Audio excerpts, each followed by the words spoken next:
Eux, ils marchent par la foi et non par la vue. Mais moi, je vous conseille vivement de marcher par la connaissance scientifique et historique, notamment celle de nos ancêtres kémites, par les cinq sens et par l'intelligence.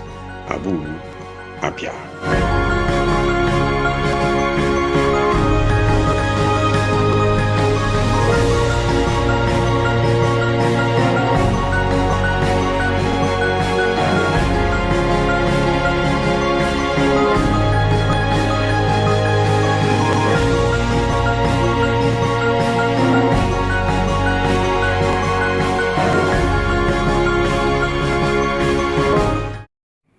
Otep à tous, bienvenue sur la chaîne des panafricanistes, par essence, par conviction et par excellence.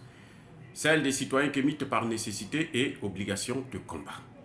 Nous sommes une chaîne qui n'est guidée que par nos ancêtres et rien que par les ancêtres qui appartiennent à l'égrégore du monde noir. Par conséquent, nous ne croyons en aucun dieu venu de l'étranger. Toutefois, cette vidéo n'est aucunement destinée à inciter à la haine ou à la violence, car nous menons un combat qui est d'abord et avant tout spirituel, intellectuel et démocratique. Ensuite, il est politique, géopolitique et géostratégique. Contre l'impérialisme, le colonialisme, le néocolonialisme et l'endocolonial, qui sont tous, comme vous devrez maintenant le savoir, qualifiés de crimes contre l'humanité.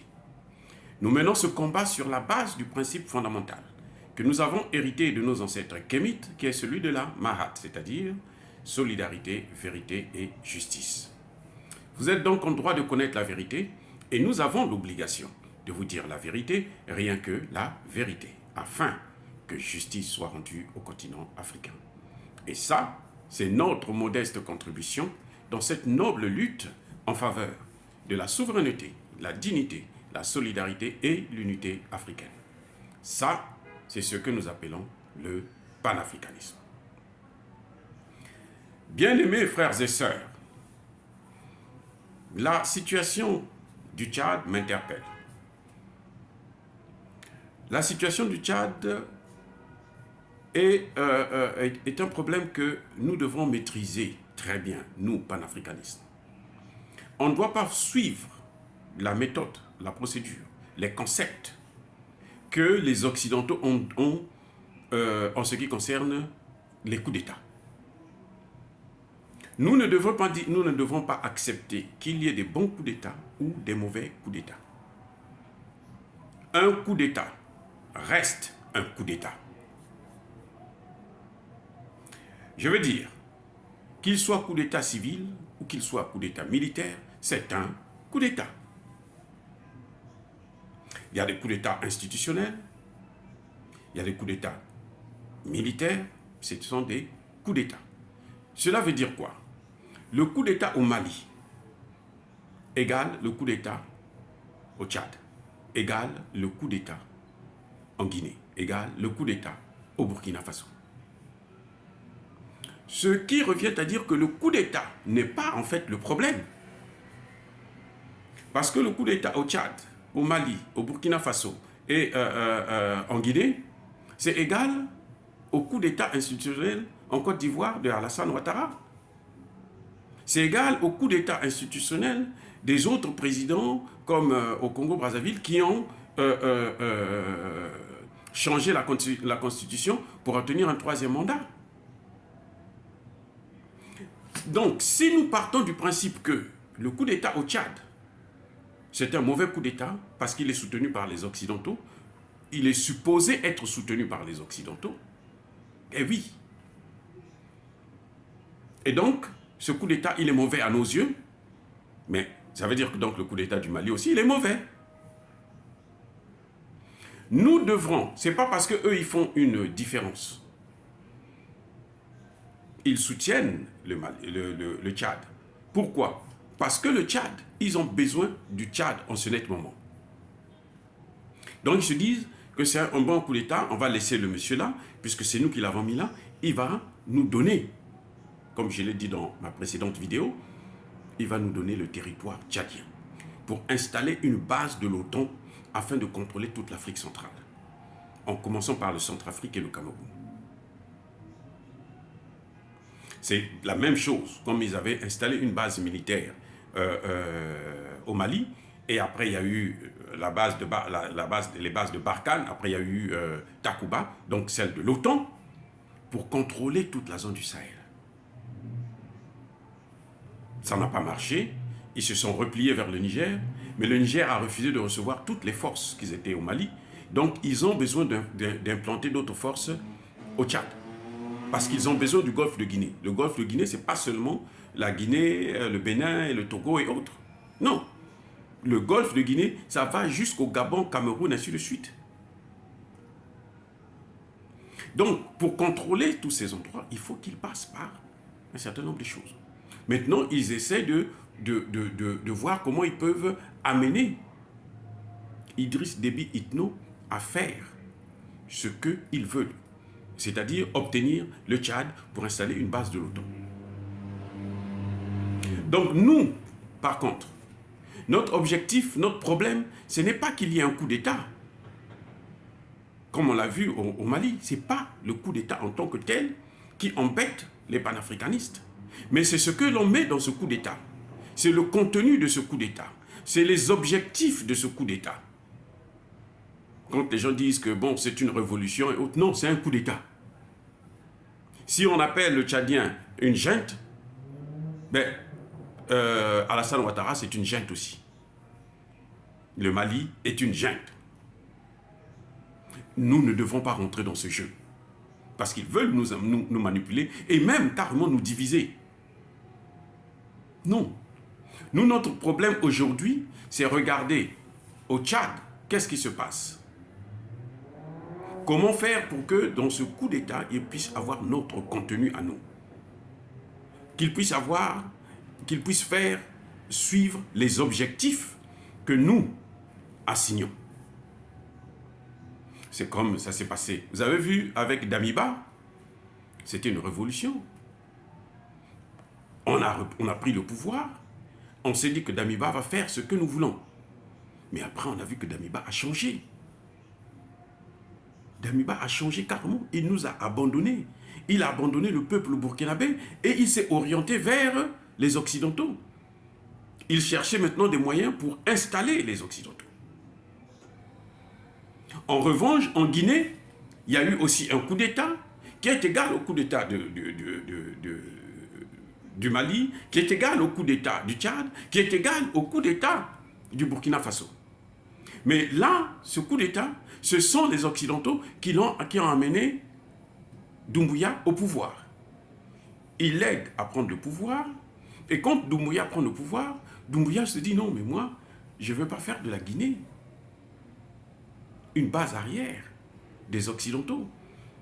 On prend des sanctions contre le Mali, il dit non, ces sanctions-là sont édictées par la France, je ne veux pas suivre ça. C'est ça le problème. Donc, que ce soit au Tchad, où ce sont les Occidentaux qui ont fait le coup d'État, ce sont eux qui ont tué le père Idriss Déby et qui ont installé le fils. Maintenant, ils veulent que le fils puisse suivre leurs objectifs. Nous voulons que le fils, malgré le fait qu'il ait suivi, il ait été placé là par les Occidentaux, il doit suivre nos objectifs à nous. Et malheureusement, les Occidentaux, voyant que ça ne marche pas, parce qu'on lui a donné 18 mois, dans les 18 mois, il n'a pas ni changé de direction, ni fait ce que les Occidentaux lui demandaient de faire. Il demande encore 24 mois. Et les gars sont inquiets, ils se disent que non, ça ne va pas. Le gars là, il va nous faire le coup de la Guinée. Donc, qu'est-ce qu'ils font? Ils soulèvent l'opposition. La population du Tchad est divisée. Ceux qui manifestent là, il y a deux sortes de manifestations. Il y a ceux qui manifestent parce qu'ils veulent la démocratie. Ce sont ceux qui sont manipulés par Succès Masrat, qui est aussi le pion de la France, qu'on a mis là de côté pour faire pression au pouvoir en place. Et les rebelles qui sont là pour faire pression à ce même pouvoir. Et il y a une population qui est là, qui manifeste parce qu'eux, ils veulent que, même si c'est Idriss Déby, mais qu'il change de partenaire, qu'il nous chasse cette base militaire, qu'il ferme cette base militaire française, qu'il les expulse, qu'il change le CFA. Voilà les deux sortes de manifestations qu'il y a en une seule manifestation. C'est pour ça que quand vous voyez que les Occidentaux, maintenant c'est eux qui font la publicité de la situation, c'est qu'ils sont en train de perdre le contrôle. Et nous ne devons pas tomber dans leur jeu. Nous ne devons pas faire comme les... vous savez, il y a des Africains qui travaillent pour l'Occident, qui assument, comme Achille Mbembe, il assume que moi je travaille pour les Occidentaux. Il y en a qui se disent panafricanistes, mais au fond, ils travaillent pour les Occidentaux. Et c'est ceux-là les plus dangereux. Ils vont même critiquer la France, mais en fait, ils appartiennent. Ils sont les hommes de la France. Parce que quand vous voyez des gens soutenir Succès Masra, ça n'a aucun sens. C'est comme vous avez vu les élections au Gabon, les dernières élections qu'il y a eu au Gabon, Ali Bongo et Jean Ping. C'est Jean Ping qui a boycotté la situation en Côte d'Ivoire en 2010-2011. C'est lui qui a laissé ouvert la porte aux Occidentaux, à la France notamment, pour aller déloger Gbagbo. Parce que Jean Ping, quand Gbagbo demandait le recomptage des élections, Jean Ping a refusé, il s'est opposé. Il dit, il a perdu, il n'a qu'à partir. Et quand il vient pour aller aux élections, vous savez, il y a des Gabonais manipulés qui le soutiennent. Mais s'il avait gagné l'élection, ça allait peut-être être même pire qu'avec Ali Bongo. Ça allait être pire parce qu'il allait faire exactement ce que va Alassane Ouattara, puisque lui, on l'a mis là pour un objectif occidental. Donc, il ne pourrait rien faire. D'ailleurs, il est chinois. Ça ne pouvait pas donner quelque chose. Vous voyez, donc, nous devons faire très attention. Je comprends que Idriss Déby a fait un coup d'État, mais je pense qu'il faut plutôt voir quel est notre intérêt, à nous les Africains, à nous les panafricanistes.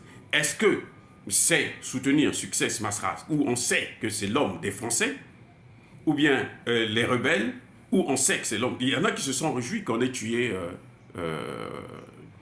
Idriss Déby le père, en oubliant qu'en fait, ce n'était pas les rebelles qui l'avaient tué, c'est la France qui l'a tué. Et ils se réjouissent quand même pour ça. Ça veut dire qu'ils n'ont rien compris de la politique. Je suis désolé. Nous devrons avoir un objectif qui est clair.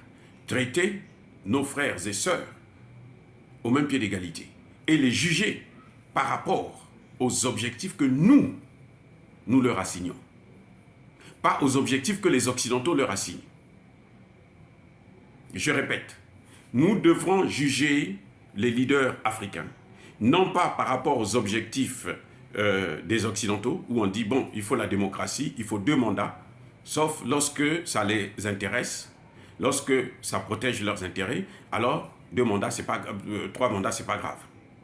Non.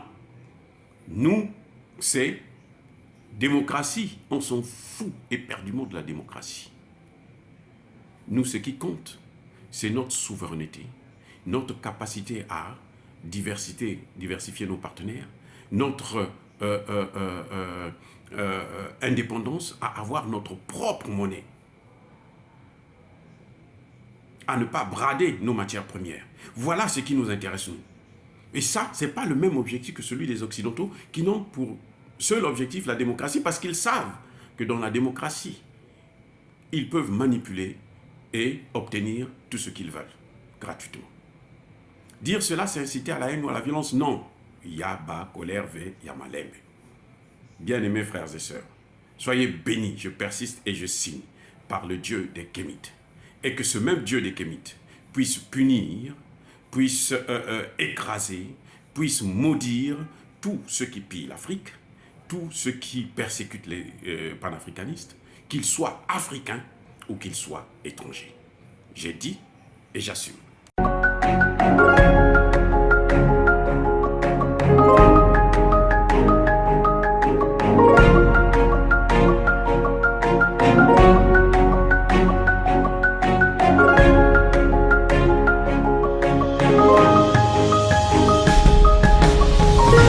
Bien-aimés frères et sœurs, vous connaîtrez la vérité et la vérité vous affranchira. Ça, c'est pas moi qui le dis, c'est la Bible qui le dit. Mais moi, je vous dis mieux. Vous connaîtrez la vérité historique, notamment celle de vos ancêtres kémites, et vous aurez une vision globale de ce que c'est que la vraie souveraineté politique. J'ajoute, vous reviendrez à la spiritualité africaine ancestrale et vous comprendrez les enjeux de l'indépendance économique. Et pour terminer, vous accepterez votre identité culturelle kémite et vous obtiendrez deux choses. La première, c'est la paix. La seconde, c'est le développement, à une condition. L'unité de toute l'Afrique noire, l'unité de tous les Noirs du monde entier.